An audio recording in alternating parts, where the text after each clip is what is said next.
യഹോവ എന്റെ പ്രാർത്ഥനയും യാചനകളും കേട്ടതുകൊണ്ട് ഞാൻ അവനെ സ്നേഹിക്കുന്നു. അവൻ തന്റെ ചെവിയെങ്കിലേക്ക് ചായച്ചതുകൊണ്ട് ഞാൻ ജീവകാലമൊക്കെ അവനെ വിളിച്ചപേക്ഷിക്കും. മരണവാസങ്ങൾ എന്നെ ചുറ്റി, പാതാള വേദനകൾ എന്നെ പിടിച്ചു. ഞാൻ കഷ്ടവും സങ്കടവും അനുഭവിച്ചു. അയ്യോ, യഹോവേ എന്റെ പ്രാണനെ രക്ഷിക്കണമേ.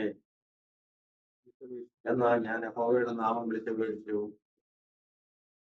യഹോവ കൃപയും നീതിയും ഉള്ളവൻ, നമ്മുടെ ദൈവം കരുണയുള്ളവൻ തന്നെ. യഹോവ അത്ഭുതങ്ങളെ പാലിക്കുന്നു. ഞാൻ എളിമപ്പെട്ടു, അവൻ എന്നെ രക്ഷിച്ചു. എൻ മനമേ, നീ വീണ്ടും സ്വസ്ഥമായിരിക്കാം. യഹോവ നിനക്ക് ഉപകാരം ചെയ്തിരിക്കുന്നു. നീ എന്റെ പ്രാണനെ മരണത്തിൽ നിന്നും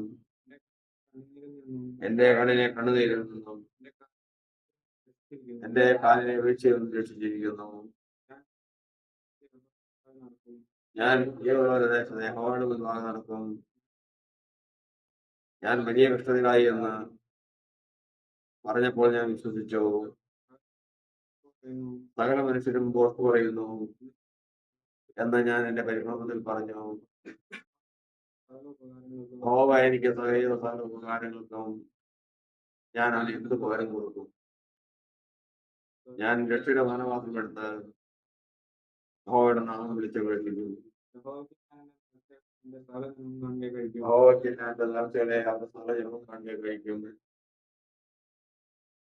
തന്റെ ഭക്തന്മാരാണ് യഹോവയ്ക്ക് വിലയേറിയതാകുന്നു. യഹോവേ, ഞാൻ നിന്റെ ദാസനാകുന്നു. നിന്റെ ദാസനും നിന്റെ ദാസികളും ഒരു തന്നെ. നീ എന്റെ ബന്ധനങ്ങളെ അഴിച്ചിരിക്കുന്നു. ഞാൻ നിനക്ക് സ്തോത്രയാഗം കഴിച്ചു. യഹോവയുടെ നാമം വിളിച്ചപേക്ഷിച്ചു. യഹോവയുടെ ആലയത്തിന്റെ പ്രാകാരങ്ങളിലും എന്നിന്റെ നടുവിലും ഞാൻ യഹോവയ്ക്ക് നേർച്ചകളും തലയേറും ജനവും കാണി കഴിക്കും. യഹോവയെ സ്തുതിപ്പീൻ. ഹല്ലേലൂയ. പരിശുദ്ധനായ ദൈവമേ, സ്വർഗ്ഗസ്ഥ പിതാവേ, ഇന്ന് ഈ നല്ല സമയത്തിനായി ഞങ്ങൾ കർത്താവിനെ സ്തുതിക്കുന്നു. കർത്താവ് ഞങ്ങളെ എത്രത്തോളം സഹായിച്ച് ഈ ആഴ്ചവട്ടത്തിന്റെ ഒന്നാമത്തെ ദിവസം ദൈവത്തെ ആരാധിപ്പാൻ കൂട്ടി വരുത്തിയല്ലോ. ഞങ്ങൾക്ക് വേണ്ട ദൂതുകളും ആലോചനകളും ആത്മീയ ശക്തിയും ബലവും മാനസികമായ ഒരുക്കങ്ങളും പ്രാഗൽഭ്യവും എല്ലാം ഞങ്ങൾക്ക് ഇന്നുവരെ നൽകുന്ന ദൈവം ഇനിയും തരുന്ന ദൈവമായിരിക്കുന്നു. കർത്താവിനെ സ്തുതിക്കുന്നു. ഇന്നത്തെ ആരാധനയിൽ കർത്താവിന്റെ സാന്നിധ്യം, കർത്താവെ ഞങ്ങളെ പ്രാണൻ, കർത്താവെ പുഷ്ടി പ്രാപിക്കുന്ന തക്കവണ്ണം ഉണ്ടായിരിക്കേണ്ടതിന് വേണ്ടി പ്രാർത്ഥിക്കുന്നു. അന്ന് ജനത്തിനായി സ്തോത്രം. എവിടെയെല്ലാം ആരെല്ലാം ഇത് ശ്രമിക്കുന്നുവോ, ഇത് കാണുന്നുവോ, സംബന്ധിക്കുന്നോ അവരൊക്കെയും കർത്താവ് അനുഗ്രഹിച്ചു കൊള്ളണം. ബലപ്പെടുന്ന ശക്തിയുടെ ദൈവസഭ മുഖാന്തരമുള്ള നന്മകൾ ഞങ്ങൾ പ്രാപിക്കട്ടെ. ദൈവസഭ വിഷയത്തെ ഇടപെട്ടുകൊള്ളണമേ. യേശുവിന്റെ നാമത്തിൽ അപേക്ഷിക്കുന്നു. കേൾക്കണമേ സ്വർഗീയ പിതാവ്. നമുക്കിരിക്കാം. കർത്താവായ യേശുക്രിസ്തുവിന്റെ അതിപരിശുദ്ധ നാമത്തിന് മഹത്വം ഉണ്ടാകുമാറാകട്ടെ.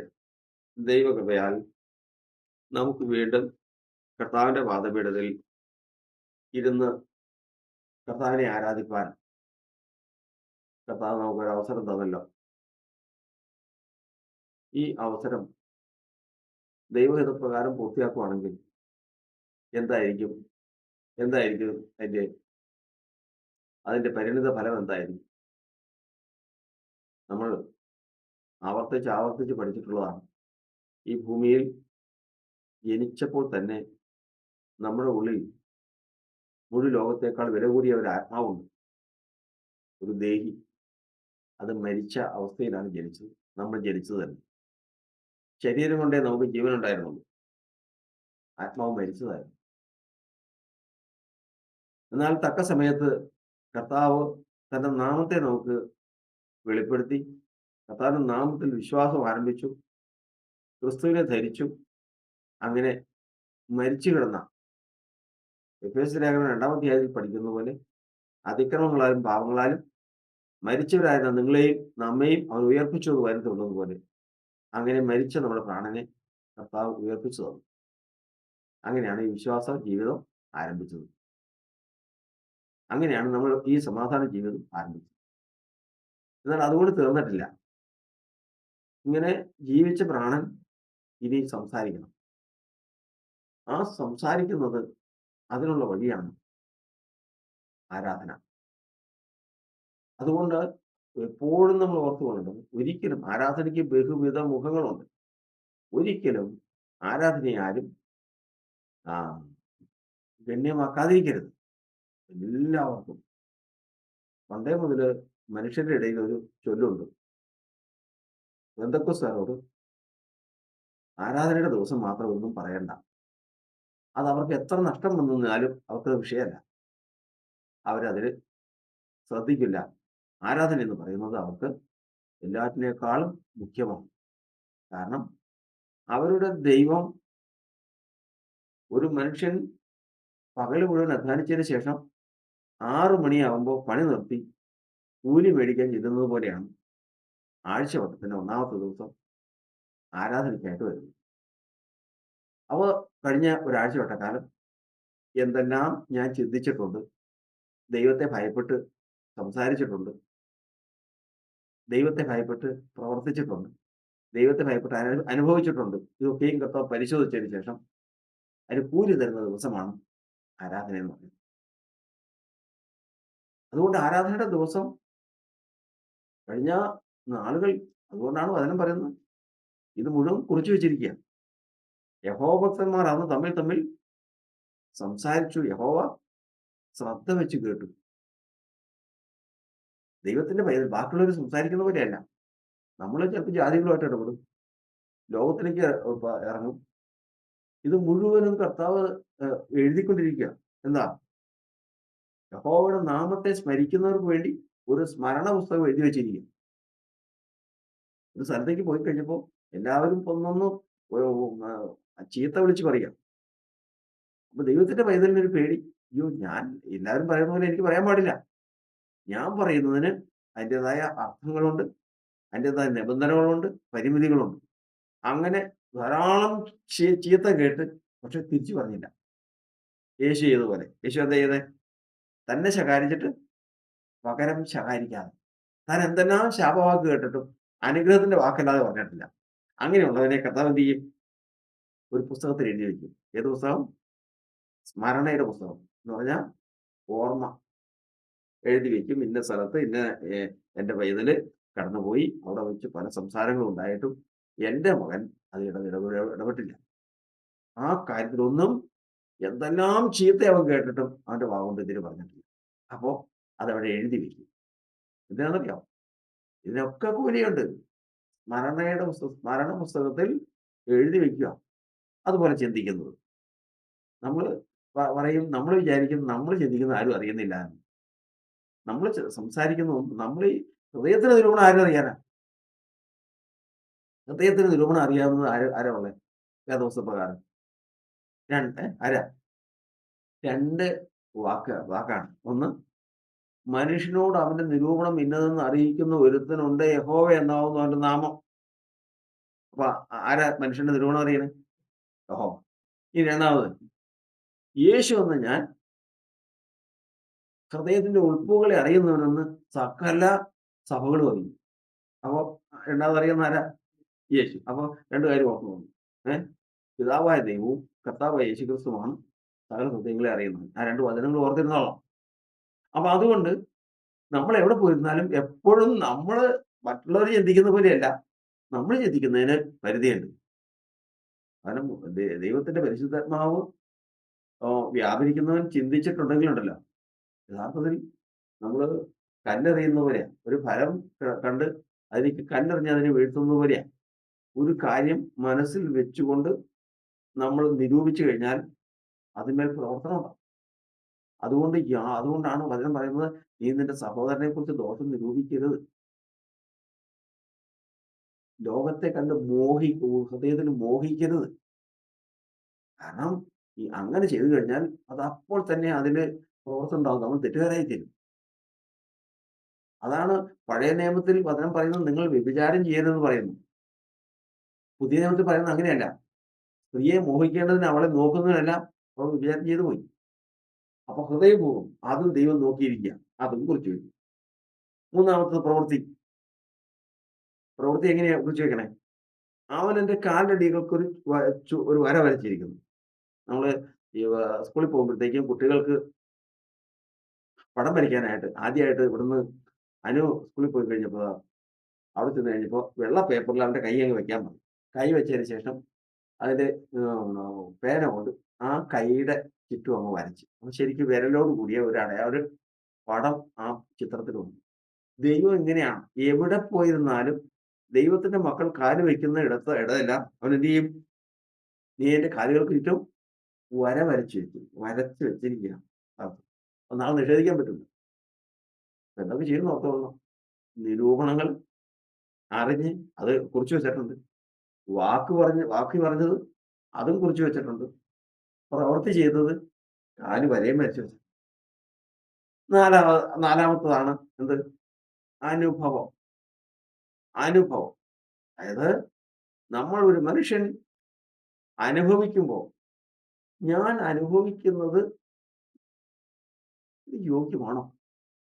ആ, വെറുതെ പോകുന്ന വഴിക്ക് ഒരാള് ചോദിച്ചു പറഞ്ഞു, ഇത്തിരി എന്തെങ്കിലും കഴിച്ചിട്ട് പോവാം എന്ന് പറഞ്ഞു കഴിയുമ്പോഴത്തേക്കും ചെന്നിരുന്നു ഭക്ഷണം കഴിച്ചിട്ട് പോകുന്നു. പക്ഷേ അത് നമുക്ക് വിഹിതമാണോ? ആ വന്നയാള് പറഞ്ഞ ഒന്ന് വിഗ്രഹാർപ്പിതമാണെങ്കിൽ അത് നമുക്ക് കഴിക്കാമോ? പാടില്ല, പാടില്ല. അപ്പൊ നമ്മൾ അനുഭവിക്കുന്നതിനും ശ്രദ്ധയോടെ നോക്കിക്കൊള്ളണം. ഇത്രയും കാര്യങ്ങൾ നമ്മൾ ഈ വിശ്വാസ ജീവിതത്തിൽ വരുമ്പോൾ നോക്കിക്കൊള്ളണം. ഏതൊക്കെ നോക്കണം? ഏതൊക്കെ നോക്കണം? നിരൂപണം, പിന്നെ വാക്കുകൾ, പിന്നെ പ്രവൃത്തികൾ, പിന്നെ അനുഭവങ്ങൾ. ഈ 4 കാര്യം അതുപോലെ നമ്മൾ ശ്രദ്ധിച്ചു കൊള്ളണം. ഇതില് പ്രാഗൽഭ്യമുള്ളവനാണ് ഞായറാഴ്ച ആഴ്ചയുടെ 1-ാമത്തെ ദിവസം വന്ന് യേശു നല്ലവൻ, അവൻ വല്ലഭൻ എന്ന് ആരാധിക്കുമ്പോ ആ ആരാധനയില് തീ കത്തുന്നത് അങ്ങനെയാണ്. പ്രാഗൽഭ്യം വേണം. അതുകൊണ്ട് കർത്താവിന്റെ വചനത്തിൽ നമ്മൾ പഠിക്കുന്നത്, നമ്മൾ ഈ ഒരു ആഴ്ചവട്ടക്കാലം എത്ര അധ്വാനിച്ചു, വൈകുന്നേരം വരെ അധ്വാനിച്ചതിന് ശേഷം കൂലി മേടിക്കാൻ വന്നു കഴിഞ്ഞപ്പോ യജമാനൻ പറഞ്ഞ്, "നീ എന്തൊക്കെ ചെയ്തു?" ഞാൻ അപ്പുറത്ത് മണ്ണ് വെട്ടിയിട്ടിട്ടുണ്ട്, ഇപ്പുറത്ത് കല്ലിറക്കിയിട്ടുണ്ട്, അപ്പുറത്ത് അത് ചെയ്തിട്ടുണ്ട്, വിറക് വെട്ടിയിട്ടുണ്ട്. ഞാൻ നോക്കട്ടെ. എന്ന് യജമാനൻ വന്ന് ഒന്ന് നോക്കിയപ്പോ ഈ പറഞ്ഞ പോലെ ഒന്നും അവിടെ കാര്യം ചെയ്തിട്ടുമില്ല. അവന്റെ കൂലി കിട്ടൂല. അത് നീ പറഞ്ഞതൊന്നുമല്ല ശരി. നീ പറഞ്ഞതനുസരിച്ചുള്ള കൂലിക്കൊന്നുള്ളത് നീ ചെയ്തിട്ടില്ല. ഇതുപോലെ ആഴ്ചവട്ടത്തിന്റെ 1-ാം ദിവസം ആരാധനയ്ക്ക് വരുമ്പോഴത്തേക്കും നീ ആഴ്ച നിരൂപിച്ച കാര്യങ്ങൾ, ഏതൊക്കെ കാര്യങ്ങൾ സംസാരിച്ചിട്ടുള്ള കാര്യങ്ങൾ മുഴുവൻ അവിടെയുണ്ട്. മുഴുവൻ അവിടെയുണ്ട്. പിന്നെ എന്താ വചനം പറയുന്നത്? 50-ാം സങ്കീർത്തനം പറയുന്നത്, ഞാൻ നിന്നെ ശാസിച്ച് നിന്റെ മുമ്പിൽ അവയെ നിരത്തി വയ്ക്കും. ശ്രദ്ധിച്ചു കഴിഞ്ഞാൽ ദൈവത്തിന്റെ മുമ്പാകെ നിർത്തി വെച്ചാൽ, കർത്താവെ ഞാൻ ആരാധിക്കാൻ പോവാ. ഞാൻ കർത്താവിനെ ആരാധിക്കാൻ പോവാ. എനിക്ക് ഈ ആഴ്ച തെറ്റുകുറ്റങ്ങൾ വന്നിട്ടുണ്ട്. മറിഞ്ഞിരിക്കുന്ന എന്തെങ്കിലും ഉണ്ടെങ്കിൽ എനിക്കതിന് പരിഹാരം തരണമെന്ന് പറയുമ്പോൾ ദൈവത്തിന്റെ വചനമാണ്, ദൈവം അതെന്ത് ചെയ്യും? നിന്റെ മുമ്പിൽ നിരത്തി വയ്ക്കും. ചെയ്ത തെറ്റുകൾ നിരൂപണത്തിൽ, വാക്കുകളിൽ, പ്രവൃത്തികളിൽ, അനുഭവങ്ങളിൽ നീ വിട്ടു ദൈവത്തിൽ നിന്ന് അകന്നുപോയി ചെയ്തതൊക്കെയും അവൻ നിന്റെ മുമ്പിൽ നിരത്തി വയ്ക്കുന്നു. അപ്പൊ ദൈവത്തിന് മുമ്പാകെ ഒന്നും മറവല്ലെന്നാണ്.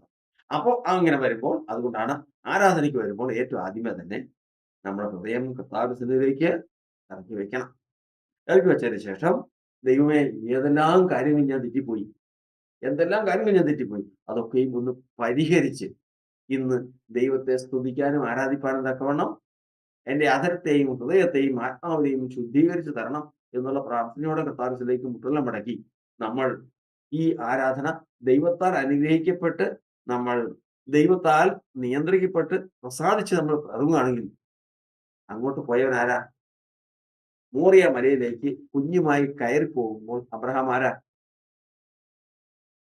അബ്രഹാം ദൈവത്തിന്റെ ദാസനാണ്. ദൈവത്തിന് ആരാധിക്കാൻ പോവാ.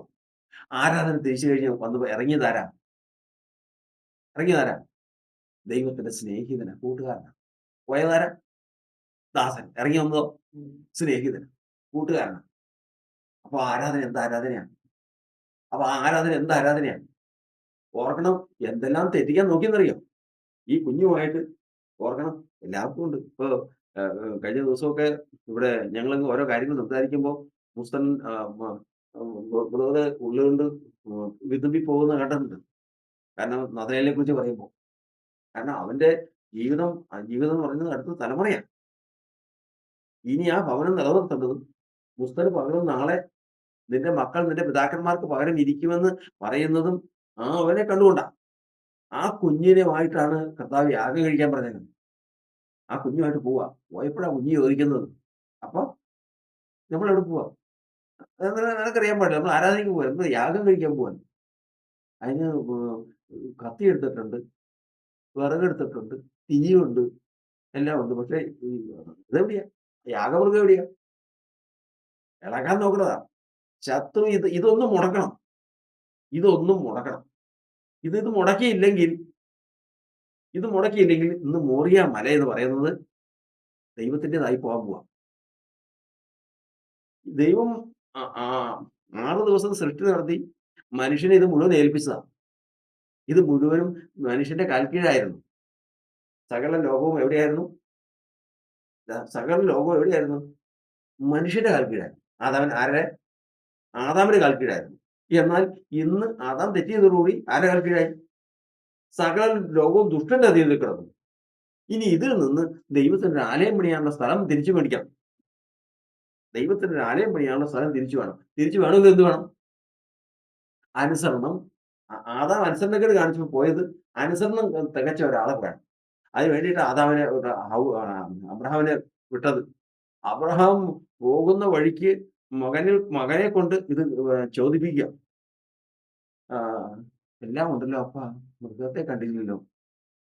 ഓർക്കാം, ഒരപ്പനാണ്. എത്ര വയസ്സിലുണ്ടായതാ? എത്ര വയസ്സിലാ അബ്രഹാമിനും ഇസാഖുണ്ടായേ? അല്ലെ, 100ാമത്തെ വയസ്സിൽ. 99ാമത്തെ വയസ്സിൽ അരുളപ്പാടുണ്ടായി. 100ാമത്തെ വയസ്സിൽ, 100 വയസ്സിൽ. അതായത് പ്രായം കൂടുന്തോറും ഉണ്ടാകുന്ന കുട്ടികളോടുള്ള വാത്സല്യം കൂടും. ആ 100ാമത്തെ വയസ്സിലുണ്ടായ കുഞ്ഞ് യാഗമൃഗം എവിടെയെന്ന് ആ കുഞ്ഞിന്റെ വാവുകൊണ്ട് തന്നെ ചോദിച്ചു കഴിഞ്ഞപ്പോ അബ്രഹാം ഹൃദയത്തിന് ഭാവന കണ്ടിട്ടുണ്ട്. ഞാൻ കത്തി കൊണ്ട് വെട്ടാൻ പോണേ ആരെയാ? ഇവന്റെ കഴുത്തിനാ ഞാൻ കത്തി വെക്കാൻ പോകുന്നേ, അതറിയാം. പക്ഷെ വിശ്വാസം ക്ഷീണിച്ചില്ല. പോയി കെട്ടാൻ സാധാരണ. അപ്പൊ എവിടെയൊക്കെ പരീക്ഷിക്കപ്പെട്ടു. അവന്റെ വായ കൊണ്ട് എന്താ പറഞ്ഞേ? സാരമില്ല മോനെ, അത് ഞാൻ അവിടെ ചെന്ന് എന്തെങ്കിലും നുണ പറഞ്ഞോ? ഇല്ല. അബ്രഹാം പറഞ്ഞതുപോലെ തന്നെ സംഭവിച്ചു. എന്ത് പറഞ്ഞു അബ്രഹാം? ദൈവം കരുതിക്കൊള്ളുന്നു. ദൈവം കരുതിയോ? ദൈവം കരുതി. പക്ഷെ അബ്രഹാം ഒരു ആട്ടിൻകുട്ടിനെ കരുതുന്നു വിചാരിച്ചിരുന്നോ? ഇല്ല. കേട്ടോ, അതാണ്. വാവ് കൊണ്ട് എന്ത് പറഞ്ഞോ ഇതെല്ലാം എന്ത് ചെയ്തോണ്ടിരിക്കുക ദൈവം? നിരൂപണം വാക്കും പ്രവൃത്തിയിലായിരിക്കും. അവിടെ ചെന്നിട്ടോ അഭിനയിച്ച് കത്തിയെടുത്തതിന് ശേഷം മകനെ യാഗപ്പെടുത്തി കത്തിവെച്ചതിന് ശേഷം ഓങ്ങി മേലിൽ തന്നെ കർത്താവൊന്നും മിണ്ടാത്തെ. ഇങ്ങനെ നോക്കിക്കൊണ്ടിരുന്നോ? ഇല്ല, നിമിഷം കഴിഞ്ഞെങ്കിൽ വെട്ടുവീണേ. രണ്ടാകുക. മകനെ കെട്ടി യാഗമൃഗത്തെ കെട്ടണ പോലെ കെട്ടി കിടത്തിയേക്കുക. അപ്പോൾ തന്നെ കൃത്യസമയത്ത് തോന്നും പറഞ്ഞു. ഇതൊരു പ്രത്യേകത എന്താണെന്നറിയാമോ? ഞാൻ നിന്റെ പ്രമാണം വിശ്വാസമാകിയാൽ എന്റെ മനസ്സവയെ പ്രമാണിക്കുന്നു. ഒരു മനുഷ്യൻ ഏതെങ്കിലും ഒരു കാര്യം ചെയ്യുന്നതിന് മുമ്പ് ഇതിപ്പോ ഇത് ഇവിടെ ഇരിക്കുവാണെങ്കിൽ ഇത് ഇങ്ങോട്ടെടുത്ത് മാറ്റണം എന്ന് വെക്കണമെങ്കിൽ ഏറ്റവും ആദ്യം എവിടെ കൊണ്ട് ചെയ്യണം? മനസ്സുകൊണ്ട് അത് ചെയ്യണം. മനസ്സുകൊണ്ട് ചെയ്യുന്നത് രണ്ടാമതാണ് എന്ത് ചെയ്യുന്നത്? ഇത് മനസ്സുകൊണ്ട് ചെയ്ത് കഴിഞ്ഞ് വെട്ടിക്കഴിഞ്ഞ് മനസ്സുകൊണ്ട് വെട്ടിക്കഴിഞ്ഞ് അപ്പോൾ തന്നെ ഉടയവൻ പറഞ്ഞു, ദൂതൻ മുഖാന്തരം പറഞ്ഞു, ബാലിന്റെ മേൽ കൈവയ്ക്കരുത്. ബാലിന്റെ മേൽ കൈവയ്ക്കരുത്. നീ ദൈവത്തെ ഭയപ്പെടുന്നെന്ന് ഇപ്പോൾ എനിക്ക് മനസ്സിലായി. മതി, ഇത് മതിയായിരുന്നു. എന്നറിയാമോ? അവിടെ ഒരു ആധാരം എഴുത്ത്, നമ്മൾ ആധാരം എഴുത്തണ സ്ഥലം കണ്ടു. എന്നറിയാമോ? ഇന്ന സ്ഥലത്ത് ഇന്ന ഇതിനുള്ള വകയിൽപ്പെട്ട ഇത്ര സെന്റ് സ്ഥലം ഇന്ന കക്ഷിയുടെ കൈവശമായിരുന്നത്, സ്വന്തപ്പെട്ട് ഉപയോഗിച്ചുകൊണ്ടിരുന്നത്. ഇത് ഇന്ന കക്ഷിക്ക് ഇത് വിലത്തീർ കൊടുത്ത് കൈമാറുന്ന മാറുകയാണെന്ന് പറഞ്ഞ് ആധാരം എഴുതുക. ഇതുപോലെ ഒരാധാരം ഇങ്ങോട്ട് എഴുതി മാറ്റി. ഏത് ആധാരം? സകല ലോകവും ആരുടെ കീഴിൽ കിടക്കുന്നു? ദുഷ്ടന്റെ അധീനത്തിൽ കിടക്കുന്നു. എന്നാൽ മോറിയാമല മാത്രം എങ്ങോട്ട് മാറുക? മോറിയാമല മാത്രം സൈന്യങ്ങളുടെ ദൈവത്തിന് മാറുക. അവിടെയാണ് ദൈവം യെരൂശലേം ദേവാലയം പണിതത്. ഇന്ന് ദൈവത്തിന്റെ വചനത്തിൽ നമ്മൾ പഠിക്കുന്നത് അവിടെ ഒരു ദേവാലയം പണിയാൻ വേണ്ടിയിട്ട് യഹൂദന്മാർ കിടന്നുകൊണ്ട് വളരെ ബുദ്ധിമുട്ടുന്നുണ്ട്. അതൊരു ബുദ്ധിമുട്ടുമില്ല. അതിന്റെ സമയത്ത് ദൈവം പ്രവർത്തിക്കും.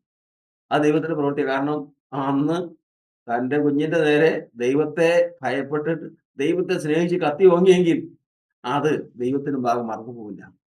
കാരണം ഒരു മനുഷ്യന്റെ ഹൃദയാവസ്ഥ, പിന്നെ മനുഷ്യന്റെ വാക്കുകള്, മനുഷ്യന്റെ പ്രവൃത്തി, മനുഷ്യന്റെ അനുഭവം. 4 കാര്യങ്ങൾ നമ്മൾ എവിടെ ചെന്നാലും എവിടെ പോയിരുന്നാലും ഓർത്തുകൊള്ളണം. ഏഹ് ഓർത്തുകൊള്ളണം. എന്താ സ്മരണ പുസ്തകമായിട്ട് ഇരിക്കുക ഒരാള്.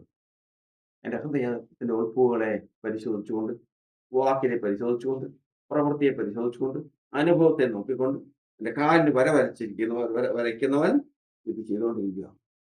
ദൈവത്തിന്റെ വചനം പറയുന്നത് ഇന്ന് നമ്മുടെ ആ ജീവിതത്തിലെ കുറവുകളൊക്കെയും അങ്ങോട്ട് പരിഹരിച്ചതിന് ശേഷം ദൈവത്തിന്റെ മുമ്പാകെ ഇന്ന് ഈ ആരാധന ദൈവത്തിന് ഏത് പ്രകാരമാകുന്നുവെങ്കിൽ കർത്താവിന്റെ വചനത്തിൽ നമ്മൾ പഠിക്കുന്നത് പോലെ തിരിച്ചിറങ്ങി വരുന്നവൻ ആരാ?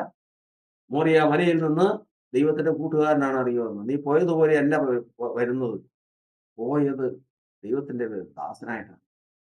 പോയത് ഒരു മനുഷ്യനായിട്ടാണ്. ഒരു ഭക്തനായിട്ടാണ് നീ കടന്നുപോയത്. ഇന്ന് നീ വരുന്നത് ദൈവത്തിന്റെ കൂട്ടുകാരൻ എന്ന് പറഞ്ഞാൽ വെറുതെ പറഞ്ഞാൽ പോരാ. കൂട്ടുകാരൻ എന്ന് പറഞ്ഞു കഴിഞ്ഞാൽ, സ്നേഹിതൻ എന്ന് പറഞ്ഞു കഴിഞ്ഞാൽ ആ നിലയാണ്. അതാണ് സാധാരണ ദൈവത്തിന് പറയുന്നത്. സ്നേഹിതൻ എല്ലാ കാലത്തും മറന്നു പോകരുത്. സ്നേഹിതൻ എല്ലാ കാലത്തും സ്നേഹിക്കുന്നു. മറന്നു പോകരുത്. അപ്പൊ ദൈവം അബ്രാഹാമിനെ എപ്പൊക്കെ സ്നേഹിക്കുന്നു? എല്ലാ കാലത്തും സ്നേഹിക്കുന്നു. ഇനി ബാക്കിയുള്ള അനർത്ഥ കാലത്ത് ബാക്കി പറ. അനർത്ഥ കാലത്ത് അവൻ സഹോദരനായി തീർന്നു. അപ്പോ ഞാനും പോളുമായിട്ട് സ്നേഹമാണെങ്കിൽ, ഞങ്ങൾ ഉറ്റ സ്നേഹിതനാണെങ്കിൽ, ഒരു സമയം വന്നപ്പോഴത്തേക്കും പോളിന് കഷ്ടകാലം വന്നു. കഷ്ടകാലം വന്നു കഴിഞ്ഞപ്പോൾ പിന്നെ ഞാൻ ആരാ? സഹോദരനായിട്ട് മുന്നോട്ട് പ്രവർത്തിക്കും. അതൊക്കെ എന്ന് പറഞ്ഞു കഴിഞ്ഞാൽ ഇതെല്ലാം വചനത്തിൽ കൂടെ അനുഭവമാണ്. അനുഭവമാണ്. അത് ദൈവത്തിന്റെ വചനം. അത് നമ്മളത് അനുഭവം മൂലം അത് പഠിക്കണം. അനുഭവത്താൽ അത് സ്വായത്തമാക്കണം. അപ്പോഴേ അതിന് പ്രയോജനം കിട്ടും. കർത്താവിന്റെ സ്തോത്രം. ദൈവത്തിന്റെ വചനത്തിൽ നമ്മൾ പഠിക്കുന്നത് ഇന്നിതാ ആരാധനയ്ക്കായിട്ട് നമ്മൾ കടന്നു വന്നല്ലോ. നമുക്ക് ആരാധന ഏറ്റവും അനുഗ്രഹിക്കപ്പെട്ട നിലയിൽ കർത്താവ് നമ്മിൽ പ്രസാദിച്ചവരായി വന്നതുപോലെ അല്ല തിരിച്ചു പോകേണ്ടത്. വന്നപ്പോൾ എന്തൊക്കെ ഉണ്ടായിരുന്നു? മുഖത്ത് വാട്ടം ഉണ്ടായിരുന്നു, പിന്നെ പ്രാഗൽഭ്യ കുറവുണ്ടായിരുന്നു, പ്രയാസം ഉണ്ടായിരുന്നു, ചിന്തയുണ്ടായിരുന്നു. പക്ഷെ ഇതൊന്നും പോകുമ്പോൾ ഉണ്ടാകാൻ പാടില്ല. ഇതിലേതെങ്കിലും പോകുമ്പോൾ ഉണ്ടാകുന്നുണ്ടെങ്കിൽ ആരാധനയ്ക്ക് ദൈവത്തിൽ പ്രസാദം ഇല്ലാതാണ്. അതുകൊണ്ട് കർത്താവിന്റെ സന്നിധിയിലേക്ക്, ആരാധനയ്ക്ക് യോഗ്യനായ അവന്റെ അടുക്കിലേക്ക് നമ്മൾ കടന്നു വന്ന് ആരാധിക്കുമ്പോൾ ദൈവത്താലുള്ള വിടുതലിന് വേണ്ടി നമ്മൾ കർത്താവിന്റെ കരങ്ങളിലേക്ക് സമർപ്പിച്ച് പ്രാർത്ഥിക്കാം. ആരാധനയ്ക്കു യോഗ്യനേ നിന്നെ ഞങ്ങൾ